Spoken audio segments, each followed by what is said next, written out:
भुला दिया, देवता गया।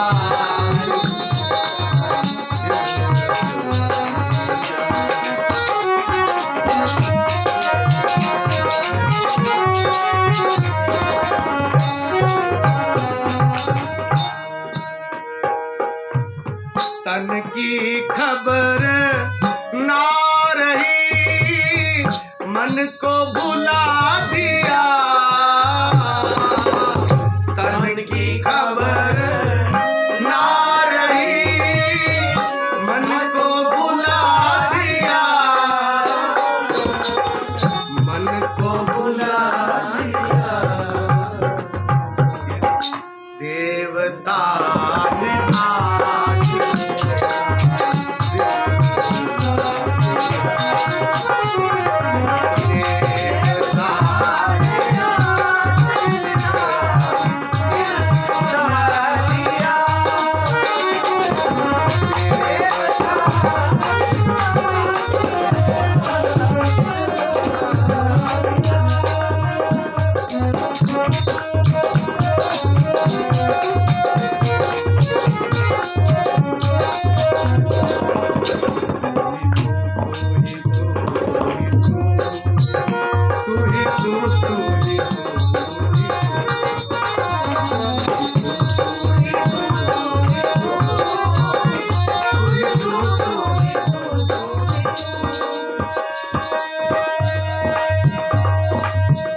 तन की खबर ना रही, मन को भुला दिया। तन की खबर ना रही, मन को भुला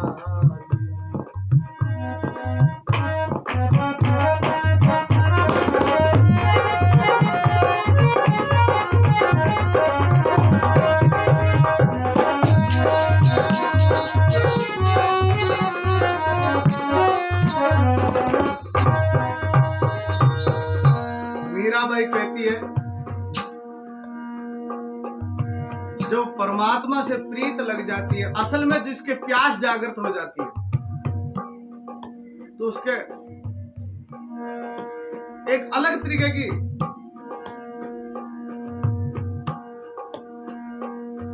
एक जलन होने लगती है, जिसकी कोई इलाज नहीं, कोई दवाई नहीं है दुनिया में, कोई दवाई नहीं बनी उसकी। हमारे कुछ साधकों ने दर्शन किए हैं, बाबा जी रामपाल बाबा, जिनकी सेवा में मुझे अवसर मिला, निभाई रहते थे वो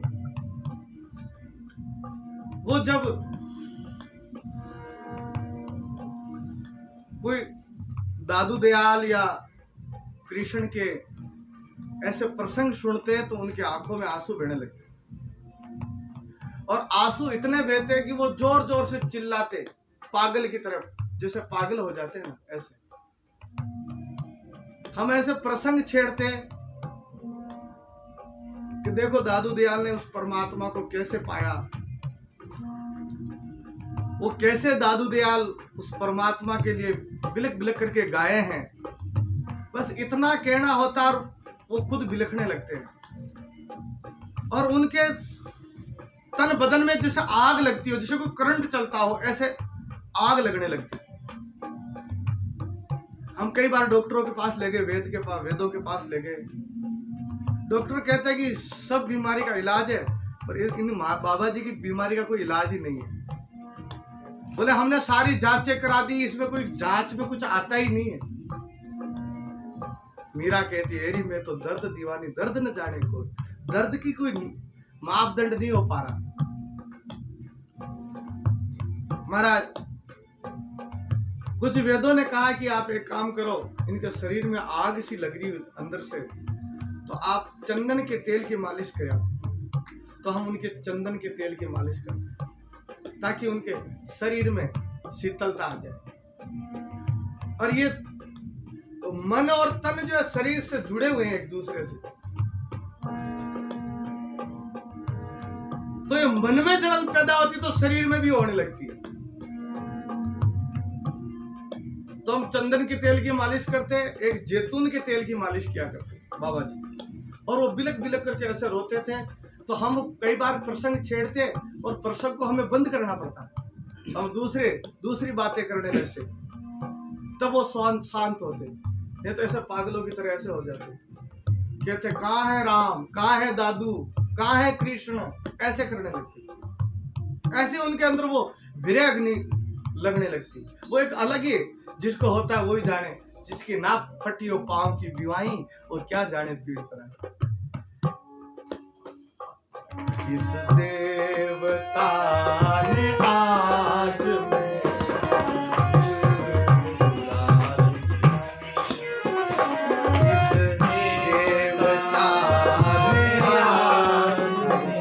ये भी खबर नहीं है, ये भी पता नहीं है कि किसने चुराया ये दिल।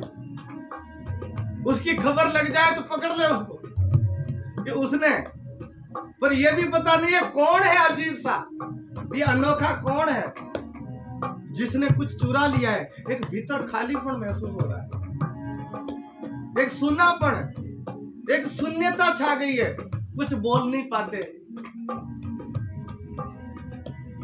एक एहसास है, सिर्फ एक अनुभूति सी हो रही है, पर कहना नहीं बन रहा। ये तो गूंगा का गुण लगता है। देवता ने आज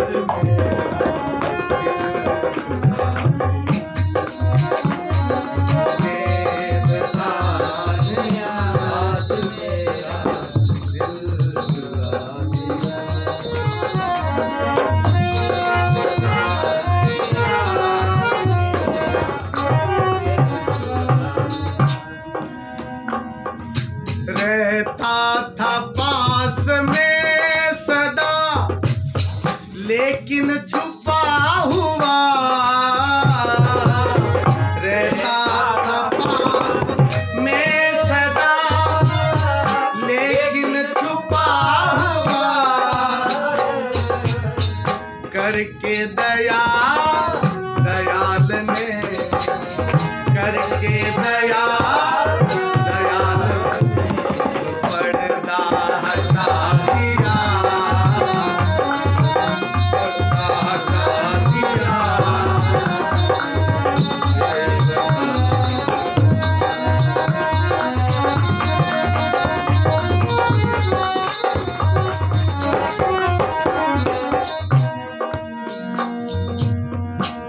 पर्दा भी कौन हटाए?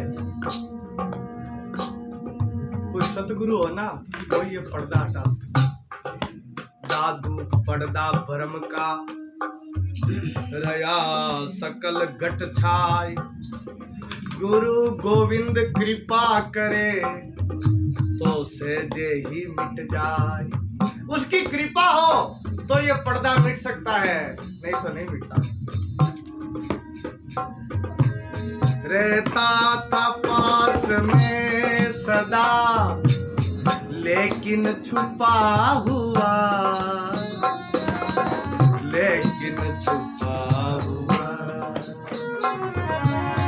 लेकिन छुपा हुआ, लेकिन छुपा। स्वामी राम तीर्थ, स्वामी राम तीर्थ भी ऐसे ही खोजते हैं परमात्मा को, रोते रोते। ऐसा कोई दिन नहीं निकलता जिस दिन राम तीर्थ रोए ना हो अपने प्रीतम को पाने के लिए। छोटी उम्र है, रोते रोते सो जाते, आंसुओं से तकिया भीग जाता। क्यों, किसके लिए रोना है? तब दादू कहते हैं, बिरहणी रोवे रात दिन, जूरे मन ही मां। बिरहणी रोवे रात दिन, जूरे मन ही मां। रोवत रोवत मिल गया, रोवत रोवत दादू साहेब मां।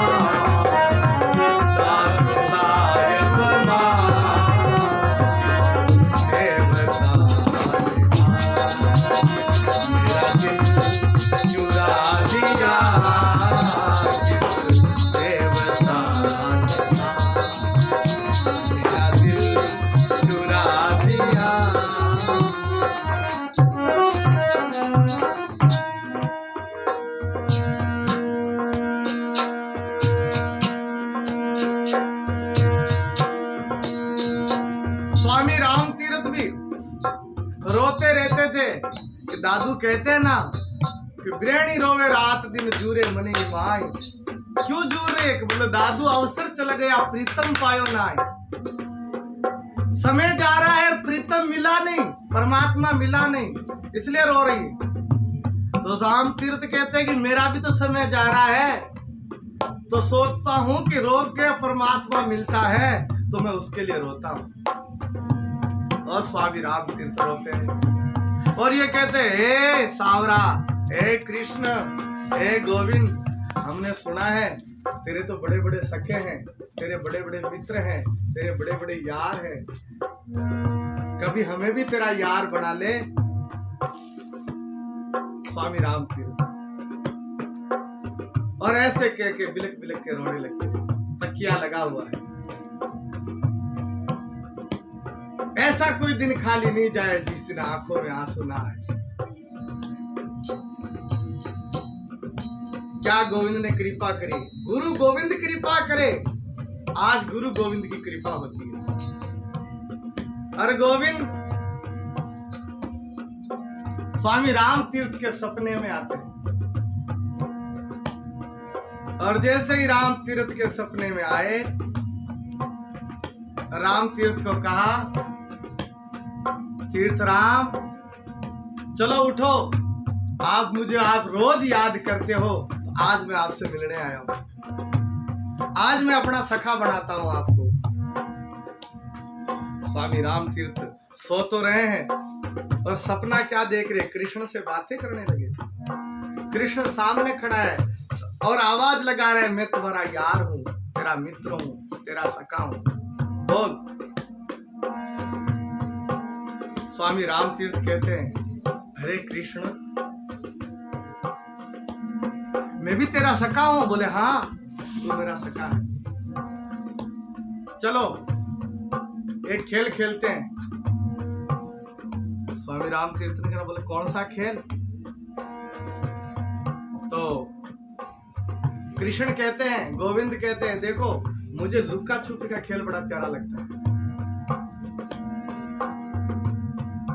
स्वामी राम तीर्थ कहते हैं, बड़ी मुश्किल से पाया है तेरे, और फिर कहीं छुप गया तो फिर कहां से खोजूंगा तुझे? कृष्ण ने कहा कि तू छुप जा, मैं तुझे खोज लूंगा। और राम तीर्थ छुपने के लिए जाते हैं, जिधर जाते उधर तू ही तू, तू ही तू, तू ही तू, तू ही तू,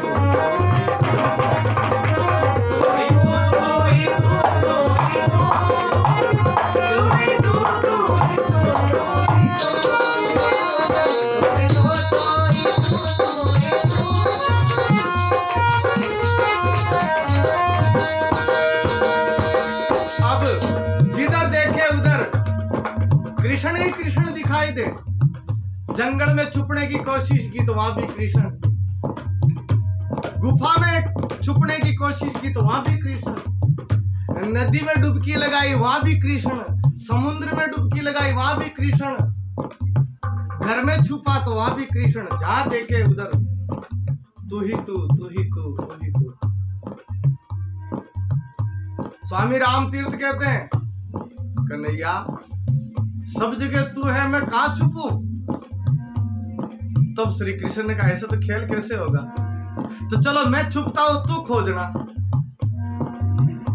ठीक है। और भगवान अंतर ध्यान हो जाते, छुप जाते। अब ये खोजने निकला, कहां गया मेरा सखा, कहां गया मेरा मित्र, कहां गया मेरा गोविंद, कहां गया? तो मीरा सत्य कहती है, तुम बाहर ढूंढोगे तो मिलेगा नहीं। औरों के पिया परदेश बसत है, लिख लिख भेजे पाती। औरों के पिया परदेश बसत है, लिख लिख भेजे पाती। मारो पियो मारा कट में बोले, मारो पियो मारा कट में बोले, बहुत जड़े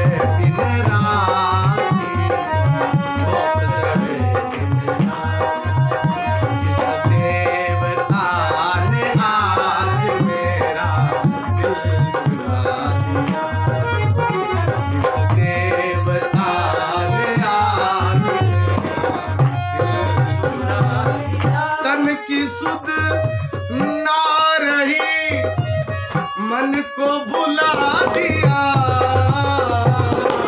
तन की सुध बुध ना रही, मन को भुला दिया, मन को भुला दिया, इस देवता ने दिल चुरा।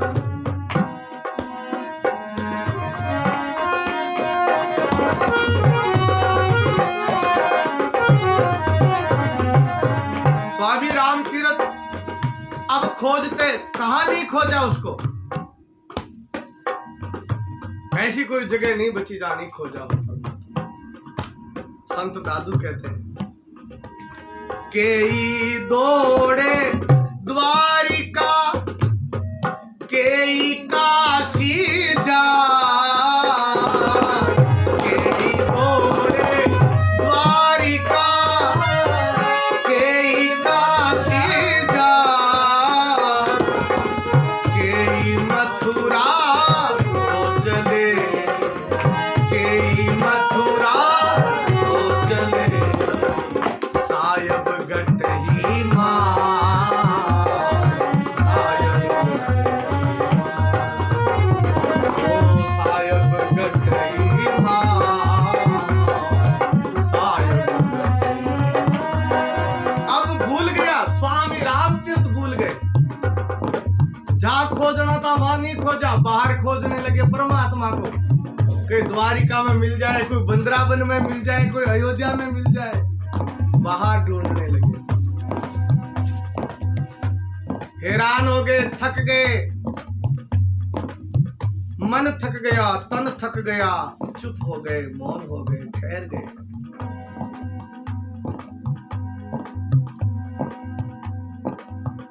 रोने लगे, फिर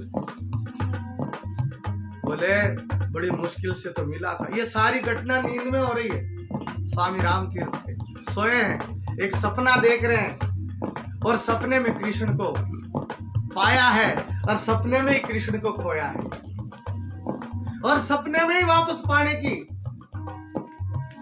ललक लगी पड़ी है। खोजते खोजते थक गए, हार गए, चुप हो गए, मौन हो गए। अब रोने लगे और जैसे ही रोए और भगवान उसी समय उनके सामने प्रकट हो जाते। प्रकट होते ही उनको महसूस हुआ कोई है मेरे सामने। आंखें बंद करके रो रहे थे।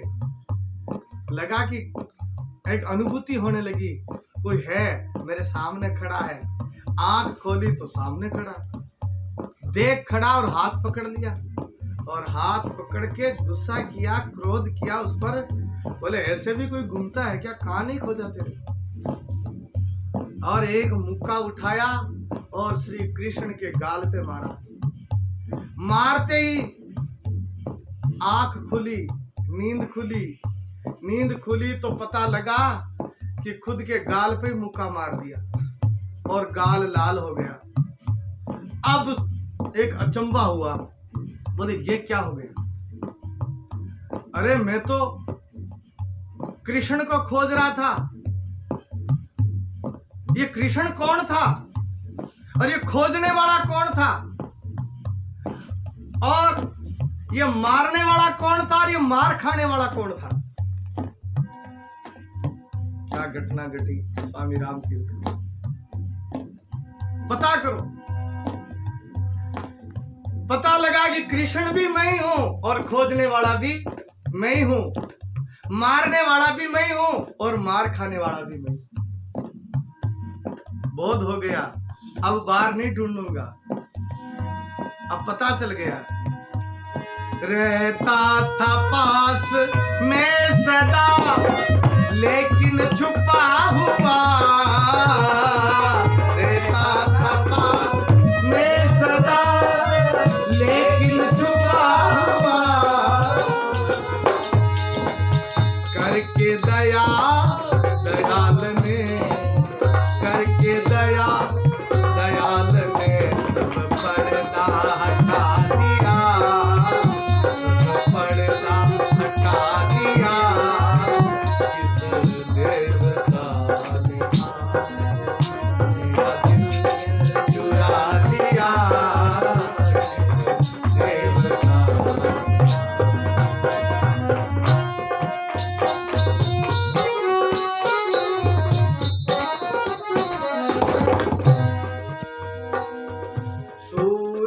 न था न चांद था, बिजली न थी वहां। सूरज न था, चांद था, बिजली न थी वहां। एक अजब शान सा, एक अजब शान सा जलवा दिखा दिया, जलवा दिखा दिया।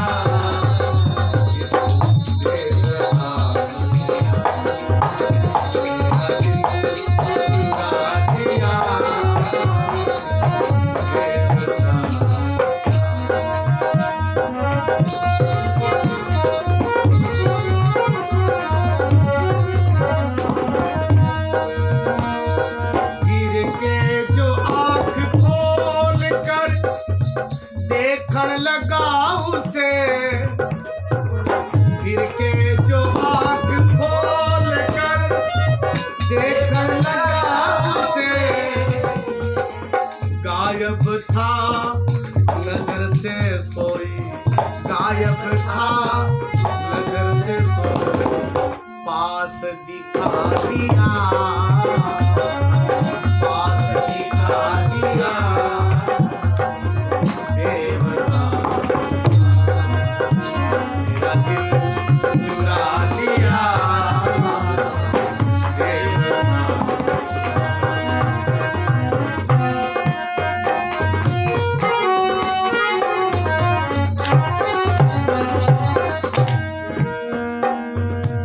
करके कसूर माफ मेरे, जन्म जन्म के फेरे। करके कसूर माफ मेरे, जन्म जन्म के फेरे। ब्रह्मानंद अपने चरणन में, ब्रह्मानंद अपने चरणन में मुझको लगा दिया, मुझको लगा दिया। किस देवता ने मेरा दिल चुरा लिया, किस देवता।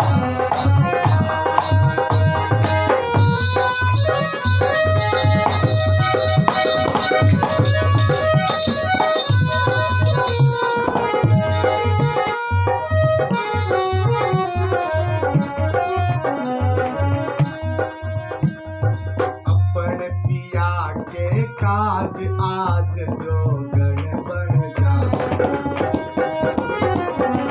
अपने पिया के काज आज जो गण बन जाए, जो गण बन जाऊं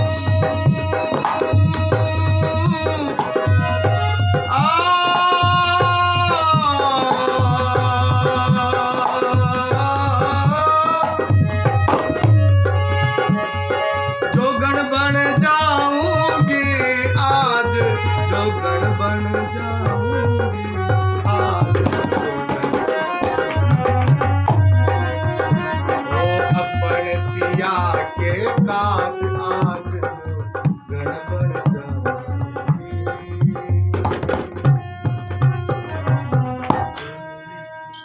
साधु दयाल महाराज निरंजन देव। तो साहब ऐसे ही मीरा, स्वामी राम तीरथ, दादू, कबीर, ये सब के भीतर एक प्यास है, और जिसके भीतर प्यास है तो वो ही उस परमात्मा को प्राप्त कर सकता है। जिसकी प्यास नहीं है वो परमात्मा को प्राप्त नहीं कर सकता। और ये प्यास कब प्रकट होती है? जब हम ये सत्संग सुनते हैं, संतों का सानिध्य मिलता है, तब हमारे भीतर प्यास जागृत होती है। ये संगीत सुनते थे, प्यास जागृत होती है। ये साधन है, ये प्यास जगाने की।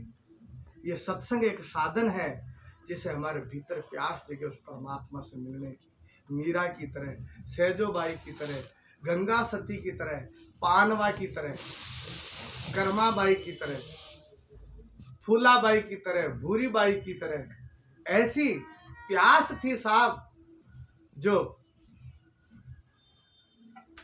उपलब्ध हो गई अपने आप को पा लिया, जो अपने आप को खोया हुआ था अपने आप को पा लिया। और वो मस्ती आ गई जो जिस रस के लिए, जिस मस्ती के लिए सुर नर मुनि जन साधु महात्मा तरसते रहते हैं, वो मस्ती इन महात्माओं ने पाई है।